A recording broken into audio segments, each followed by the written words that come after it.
네, 안녕하세요. 이수백 세무사입니다. 오늘 기획재정부에서 이재명 정부 이제 시작하고 나서 처음으로 세제 개편안이 나왔습니다. 오늘 7월 31일 5시에 지금 배포된 자료고요.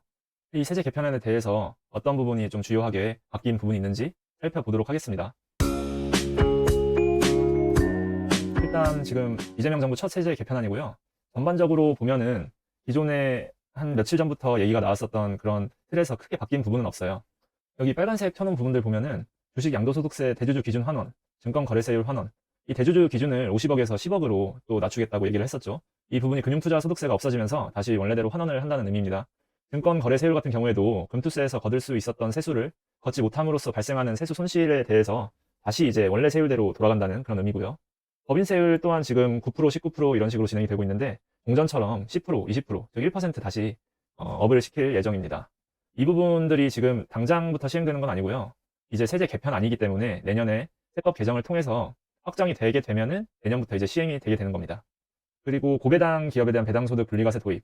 이제 이재명 정부에서는 부동산에 대해서 집중을 하기보다는 좀 주식시장이 활성화됐으면 좋겠다. 그런 부분에 대해서 굉장히 집중을 하고 있는데, 그래서 이제 고배당을 하게 되면은 공전에는 소득세가 종합과세 돼서 지방소득세 포함하면 49.5%까지 이제 과세가 되거든요. 근데 이제 이를 분리과세해서 내용을 보니까 35% 정도까지 최대 35% 정도로 세율을 낮춰주는 그런 방안을 발표를 했습니다. 그래서 일단 이 순서대로 처음에는 개인 비사업자 관련해서 설명을 드리고 나중에는 이제 사업자 관련해서 주요 제가 생각하는 부분을 설명을 한번 드려볼게요. 일단 첫 번째로는 주식 양도소득세 대주주 기준 환원인데요. 아까도 말씀드렸다시피 이 부분이 지분율과 보유금액 기준이 두 가지가 있는데 이 둘 중 하나만 충족하면은 양도소득세를 과세를 하게 되는 겁니다. 그래서 보통 상장 주식 같은 경우에는 대주주만 이제 과세를 한다고 알고 계시는데 이 부분은 대주주라고 한다고 하면은 코스피 기준 1%, 2%, 코스닥 기준 2%, 코넥스 기준 4%이 지분율을 넘으면은 과세를 하는 것이고요. 그리고 또는 보유 금액이 이제 개정안에 따르면 10억 원. 그러니까 자기가 갖고 있는 주식 시가가 10억 원만 넘어가게 되면은 이 상장 주식 양도소득세를 부과를 한다는 얘기입니다. 두 번째로는 이제 증권거래세율 환원인데요. 25년에는 코스피 0%. 이때 개정했을 때 금융투자 소득세가 이제 도입된다고 해서 그에 맞춰서 코스피의 그 증권거래세를 아예 없앤 거거든요. 근데 이제 그 아까 말씀드렸다시피 금투세가 없어지다 보니까 개정안대로 다시 원래 원상 회복을 시키는 그런 개념이라고 보시면 되겠습니다. 두 번째로는 양도소득 2월과세 적용 범위 합리화입니다. 제가 웬만하면은 첫 번째부터 시작해서 두 번째, 세 번째 그 설명할 때 중요하다고 생각되는 순서대로 설명을 하도록 할 건데요. 그렇게 설명을 함에도 불구하고 특별하게 엄청난 변화가 있다 이렇게 생각이 드시진 않을 것 같아요. 근데 일단 양도소득세 2월과세라는 게 약간 복잡한 개념인데 간단하게 설명을 해보자면 이제 배우자나 직계 종비속이 그 증여를 해줍니다. 증여를 해줬을 때 이제 증여받은 자산을 일정 기간 내라고 하면 10년 내입니다. 그 양도한 경우, 그러니까 자녀나 증여받은 배우자가 그 양도를 할 경우에는 증여자의 당초 취득가액으로 양도소득세를 계산하는 것입니다. 이 부분이 좀 생소하실 수 있는데 만약 3억에 이제 증여를 받았다고 하면은 이때 양도를 10억 했어요. 그러면은 예를 들어서 이 증여한 사람이 오래 전에 이제 1억에 이 아파트를 샀다고 가정을 해봅시다. 그러면은 이 양도소득세는 양도 차익에 따라서 계산을 하는데 그 양도 차익은 양도가액인 10억에서 원래 취득가액은 증여가액이죠. 그래서 3억을 빼서 7억에 대해서 과세를 해야 되는데 이 양도소득 2월과세 규정에 걸려버리면 10억에서 1억을 뺀 9억을 과세 표준으로 잡아서 과세를 해버립니다. 근데 이 경우에 예외가 있었거든요. 일단 배우자 사망 시에는 적용이 배제되고 있었어요. 근데 이제 추가적으로 직계 종비속, 즉 본인의 부모님이나 자녀가 사망했을 경우에는 배우자가 사망한 경우와 동일하게 2월과세 적용을 배제한다는 겁니다. 예를 들어보면 이 증여자, 예를 들어서 부모라고 말씀을 드려볼게요. 이제 부모님이 3억에 자녀한테 증여를 해줬어요. 근데 그 10년 이내에 이제 양도를 하면은 이 10억과 1억의 차익에 대해서 양도소득세 2월과세 적용을 받으니까 9억에 대해서 과세가 되게 되는데 이 사이에 사망을 하게 됐습니다. 그리고 사망을 해서 그 증여와 양도의 10년 이내 사이에 그 양도를 하게 된다면 10억에서 1억을 뺀 9억에 대해서 과세를 하는 게 아니라 10억에서 3억을 뺀 7억에 대해서 과세를 한다는 겁니다. 그러니까 이건 합리화된 규정이라고 보시면 좋아요. 이 사망을 했는데도 증여자의 당초 취득가액대로 과세를 하게 되면 좀 불합리한 면이 있습니다. 그래서 이건 합리화된 규정이라고 보시면 되고요. 그리고 이제부터 나올 규정들은 좀 일반적인 근로자분들한테 좀 혜택이 있는 부분들인데요. 예를 들어서 초등 저학년 예체능 학원비. 원래는 이제 만 7세 미만, 그러니까 미취학 아동에 대해서만 예체능 학원비가 세제 지원, 즉 그 교육비 세액공제가 적용이 됐었는데 이제는 초등학교 1, 2학년도 세액공제 대상에 포함이 된다고 생각하시면 될 것 같습니다. 이것도 내년 이후부터 적용이 되고요. 이렇게 하는 이유는 이번 세제 개편안에서 좀 간간히 보이실 텐데 일단 저출산에 대해서 굉장히 정부가 세제 지원적으로 그 신경을 쓰고 있는 것으로 보입니다. 그리고 두 번째로는 대학생 교육비 특별세액공제 소득 요건을 폐지했습니다. 원래 자녀의 소득 요건이 있어서 이 소득 요건에 해당해야만 대학생 자녀가 교육비를 지출할 때 세액공제가 가능했거든요. 근데 이제 원래는 100만 원 이제 소득금액 합계에 뭐 사업소득이라든지 뭐 알바소득도 다 포함이고요. 총급에 500만 원, 예를 들어서 정규직으로 근로를 하고 있을 경우에 이 경우를 초과할 때 교육비 공제가 불가했었는데 이 소득요건을 폐지해서 자녀가 이제 아르바이트를 하든 얼마나 돈을 벌든 세액공제를 해주겠다는 그런 의미입니다. 이 부분도 좀 저출산에 대한 출산 장려 정책과 맞물려 있다고 볼 수 있겠죠. 그리고 이제 세 번째로는 고향사랑 기부금 세액공제 확대인데요. 이 부분은 그냥 참고 삼아 어느 정도 그 세액공제가 바뀌었는지 알려드리고자 넣었습니다. 원래 이제 10만 원까지 110분의 10이 공제되기 때문에 이 부분을 공제 받으려고 일부러 이제 지출을 하는 고향사랑 기부금에 지출을 하시는 경우도 많은데, 왜냐하면은 10만 원을 이제 지출을 하게 되면 9만 909원을 세액공제를 해줍니다. 그러니까 거의 만 원 빼고는 세액공제를 해주기 때문에 지출을 이렇게 하시는 경우가 많았는데, 그러다 보니까 이제 20만 원, 뭐 그 10만 원 이상으로는 많이 지출을 안 하시는 경우가 많아요. 그래서 이번에는 20만 원까지 40%, 예를 들어서 10만 원까지는 이제 9만 원 정도를 이제 세액공제를 해주는 건데, 20만 원까지 40%니까 그 10만 원 부분에 대해서 40%, 즉 8만 원. 8만 원이 아니죠. 10만 원에 대해서 이제 40%, 4만 원. 그러니까 4만 원 플러스 9만 원. 20만 원을 즉 그 고향사랑 기부를 하게 되면은 9만 원 플러스 4만 원 해서 고합 13만 원까지 공제가 되는 겁니다. 그래서 좀 고향사랑 기부금에 대해서 장려하는 정책이라고 보시면 되고요.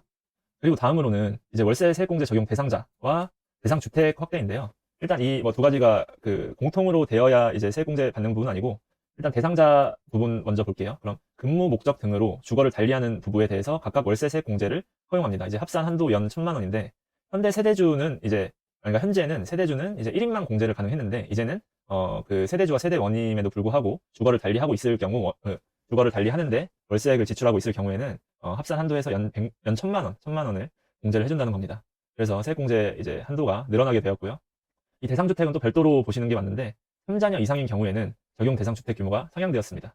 원래는 이제 수도권인 경우에 85제곱미터 이하인 경우에만 월세세 공제가 됐는데, 개정안은 지역 구분 없이 100제곱미터 이하입니다. 사실 뭐 굉장히 많이 늘어난 부분은 아닌데, 이 부분도 뭐 어느 정도는 출산 장려 정책의 일환으로 이렇게 진행을 했다고 보시면 됩니다. 그리고 다음으로는 이제 자녀 수에 따라 신용카드 소득 공제 한도를 확대한 건데요. 이 부분은 꽤 많이 받으시는 분이 있으실 것 같아요. 왜냐하면은 자녀 1인인 경우에, 자녀 2인인 경우에, 즉 자녀 한 명만 더 있어도 세액 공제액을 기존보다 50만 원 늘려주고 25만 원 늘려준다는 겁니다. 이 기준은 좀 처음 보실 수도 있는데, 총 급여에 따라서 이 공제액 자체가 한도가 차이가 있고, 그 7천만 원 이하자, 7천만 원 초과자, 이 차이에 따라서 지금 현재는 300만 원과 250만 원을 각각 소득 공제를 해주고 있었는데요. 이제 개정안에 따르면 자녀 1인, 자녀 2인 이상인 경우 7천만 원 이하자는 각각 350만 원, 그리고 400만 원, 7천만 원 초과자는 자녀 1인 275만 원, 자녀 2인 이상이면은 300만 원까지 소득 공제를 해준다는 겁니다. 금액이 막 엄청 크지는 않은데, 그래도 내년에 연말정산 하실 때 조금은 그래도 어느 정도 느낌을 느낄 수 있지 않을까, 체감하실 수 있지 않을까, 그렇게 생각이 듭니다. 자, 이제부터는 사업자 관련해서 어떤 부분이 개정됐는지를 좀 말씀드릴게요. 일단 그 아까 말씀드린 법인세율 환원, 이 부분은 과거에 이제 9%, 19, 21, 24%, 1%씩 이제 낮아졌었는데, 그게 23년부터 25년까지 지속이 되다가 다시 1%씩 올려서 10%, 20%, 22%, 25% 법인세율을 환원한 겁니다. 이 부분은 사실 어느 정도 이재명 정부에서 기업 활성화 정책을 편다고 했었는데, 1%가 그렇게 차이가 안 나는 것 같지만 또 매출이 많고 그러면은 좀 어느 정도 체감이 되는 부분이 있거든요. 예를 들어서 과세 표준이 뭐 한 100억 원이라고 예를 들어서 상상을 해봤을 때 1%라고 하면은 1억 원이거든요. 그러니까 세금을 1억 원 더 내게 되는 건데, 100억 원이 과세 표준이 된다는 것은 지금 우리나라를 어느 정도 이끌고 있는 중소기업, 뭐 중견기업까지는 안 가더라도 탄탄한 중소기업 정도 될 듯한데, 그 부분에 대해서 지금 법인세율을 환원시킴으로써 좀 혜택을 없애는 그런 추세로 보이는 듯합니다. 이 부분이 사실 세수가 다른 부분들에서 좀 많이 필요할 것으로 보이기 때문에, 왜냐하면 세수가 지출될 부분들이 굉장히 많아서 어쩔 수 없는 환원이지 않았나, 그렇게 생각이 듭니다. 네, 사업자 관련 두 번째로는요, 이 생계형 창업 중소기업 세액 감면 적용을 기준금액 상향을 했는데요. 이 생계형 창업 중소기업이라고 하면은 원래는 수익 금액이, 그러니까 매출액이 연간 8천만 원 이하인 이제 기업에 대해서 원래 최초로 소득이 발생한 과세연도부터 5년간 50에서 100%까지 소득세 법인세를 감면하는 제도였는데요. 이제 매출을 8천이 아니라 1억 400만 원 이하로 확대할 예정입니다. 이 부분은 또 숫자는 간유과세자 그 범위랑 되게 비슷하게 볼 수 있는데, 어쨌든 지금 생계형으로 뭐 자영업 하시는 분들 매출액이 8천만 원 넘었다고 이 창업 중소기업 감면에서 빼는 거는 좀 너무하지 않나, 그래서 나온 정책이라고 생각이 듭니다. 네, 그 다음으로는요, 지금 통합고용세액 공제가 개편이 됐는데, 이 부분도 좀 크게 개편이 된 사항 중 하나라고 보시면 될 것 같아요. 일반적인 사업자분들은 일단 이 고용공제, 고용세액 공제를 대부분 이제 적용받고 계실 텐데, 공제 구조가 일단 많이 바뀌었고요. 예를 들면은 지금 기본 중소기업이라고 가정을 했을 때 원래는 850만 원씩 3년을 해주던 것을 1년 차는 400, 2년 차는 900, 3년 차는 1000 이런 식으로 초기에는 좀 그 세액 공제액을 줄이고 그 뒤에는 약간 세액 공제액을 점점 늘려나가는 방식으로 즉 장기적으로 좀 고용을 해서 우리나라 고용 시장을 좀 안정시켜 달라는 어떤 그 세제의 방향성인 것 같습니다. 근데 이제 그런 식으로 좀 개편을 했고요. 그래서 이제 공제 구조와 사후 관리 그리고 이제 청년 판단 기준 이 세 가지가 크게 보면은 개편이 됐는데 일단 사후 관리 같은 경우에는 현행은 고용 일부 감소 시 고용 감소분에 대해서 공제 전액을 추징하고 고용이 감소한 해부터 공제를 전액 배제했습니다. 그러니까 고용이 감소하기만 하면 굉장히 크게 불합리를 주는 거였는데요. 근데 이제 바뀐 게 될 사후 관리는 고용 증가 인원 중 일부 고용 감소 시 고용 유지분에 대해서 공제는 유지를 해준다는 겁니다. 그러니까 고용이 증가가 됐는데 당초 고용분보다 증가가 된 상태만 유지만 된다면 고용 유지분에 대해서 공제가 유지를 해준다는 겁니다. 그래서 이렇게 지금 이 사후 관리와 공제 구조를 동시에 바꾸면서 이 사후 관리에 대한 그 페널티를 공제 구조에 좀 녹였다고 말을 하면은 될 것 같은데 예를 들어서 우대 같은 경우에 1년 차에는 굉장히 그 공제 비율이 낮기 때문에 기존보다 거의 절반밖에 안 됩니다. 그래서 이런 식으로 지금 공제 구조를 바꿨다고 보시면 될 것 같습니다.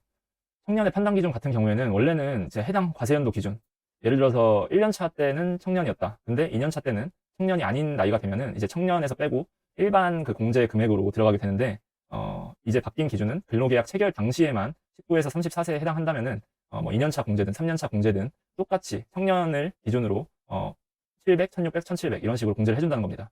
이 우대가 이제 청년 등인데 이 부분은 이제 청년, 장애인, 60세 이상, 경력 단절 근로자 등 이렇게 해당이 되는 것으로 보시면 되겠습니다. 그래서 뭐 이 숫자들은 개인적으로 보시면 될 것 같고요. 이렇게 지금 변동이 조금씩 있습니다. 그리고 또 이제 지방 이전 기업 세제 지원 제도 개선인데요. 이 지방으로 이전하는 기업에 대해서 당초 이제 했던 세액 공제율이나 기간보다 이제 감면 기간을 8년, 15년으로 확대를 또 해주고 거기에 이제 세액 공제율도 조금씩 늘려주는 혜택을 많이 주는 건데요. 예를 들면 수도권에서 이제 낙후 지역이라고 지정된 지역들이 있는데 현행 5년 100% 플러스 그 후에 2년은 50%로 공제를 해주다가 배정하는 5년 100%에서 3년 50% 여기는 한 1년 정도 이제 추가를 해주는 부분이죠. 근데 아래를 보면은 예를 들어서 중규모 도시 여기 구미, 김해, 전주, 제주, 진주, 창원, 청주, 포항 이 정도 이제 되는 규모의 도시에서는 원래는 7년 100%를 감면을 해줬는데 10년 100%로 바뀌었고요. 3년 50%인데 5년 50%. 즉 10년에서 15년으로 기간도 굉장히 늘어났고 감면율도 늘어났다고 생각하시면 됩니다. 그래서 요건은 공장 본사 이전 기업에 대해서 세액 감면의 적용 대상 기간이 확대된다는 것이고요. 이 부분도 이제 아무래도 지방 그 활성화, 수도권에 너무 집중이 되다 보니까 지방 경제를 좀 더 활성화하기 위해서 이재명 정부와 민주당에서 펼친 세제 개편안으로 보시면 되겠습니다. 사실 이 부분이 굉장히 중요한 부분인데 좀 뒤에 나왔는데요. 고배당 기업에 대해서 배당소득 분리과세를 도입한다는 겁니다. 처음에 말씀드렸다시피 이제 이재명 정부에서는 주식시장에 대해서 굉장히 코스피, 목표 코스피 5천을 또 달성을 하기 위해서 어떤 이런 세제 혜택이나 아니면 상법 개정이나 그런 부분들을 진행을 하고 있는데 이번에 세제 개편안의 이 부분도 지금 그런 일환으로 생각하시면 되겠습니다. 내용을 보자면은 일단 기간은 26년, 28년 사업년도에 기속되는 배당분만 해당이 되고요. 공모, 사모펀드, 리츠, SPC 이런 어떤 특수 목적 법인이라던가 사모펀드 일정 특정 인원만 투자할 수 있는 그런 펀드들은 배제를 한다고 생각을 하시면 되겠습니다. 그래서 고배당 상장 법인으로부터 거주자가 받은 배당 소득에 대해 종합소득 과세, 원래 이제 45% 세율이 최고 세율인데 대상에서 제외하여 분리과세를 허용하겠다는 얘기를 하는 겁니다.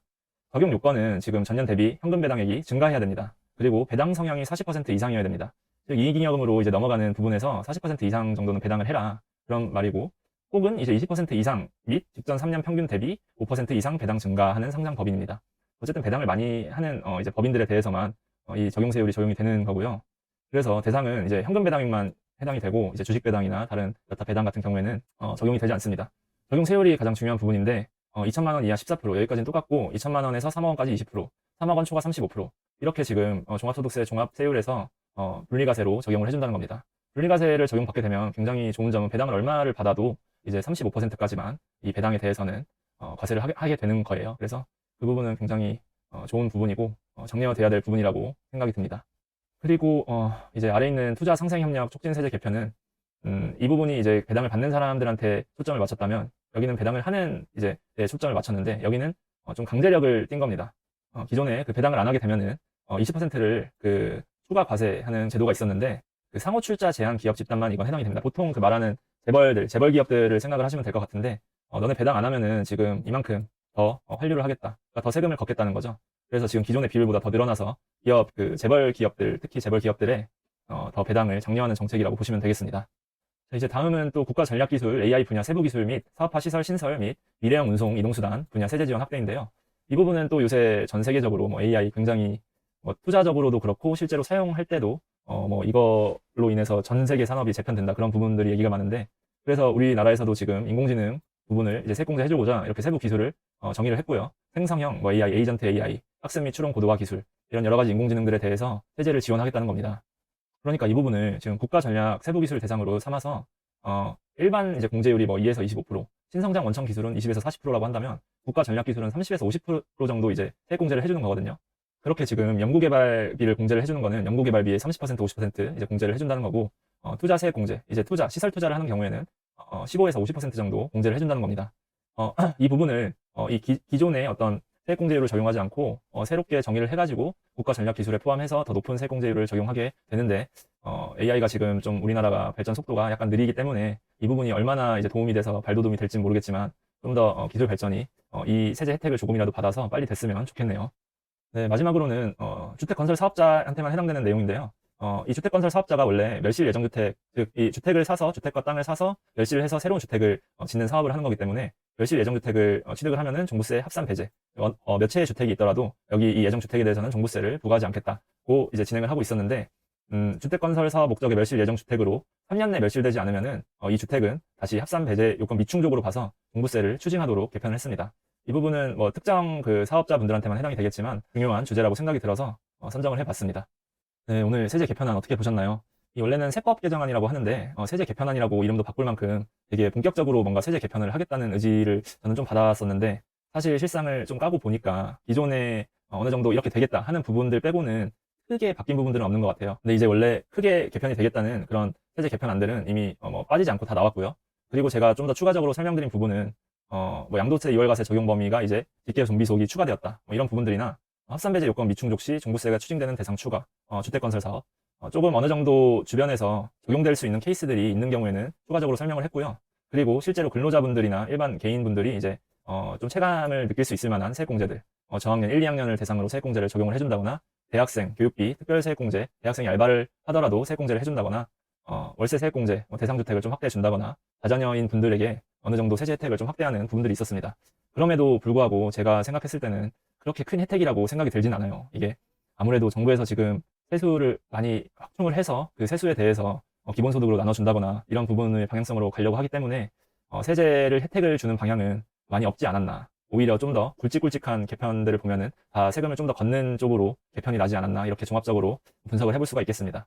그래서 오늘 이렇게 세제 개편안, 이재명 정부 처음 들어서 나온 세제 개편안을 분석을 해봤는데요.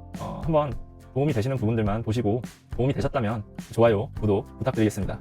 네, 이상 이수백 세무사였습니다. 감사합니다.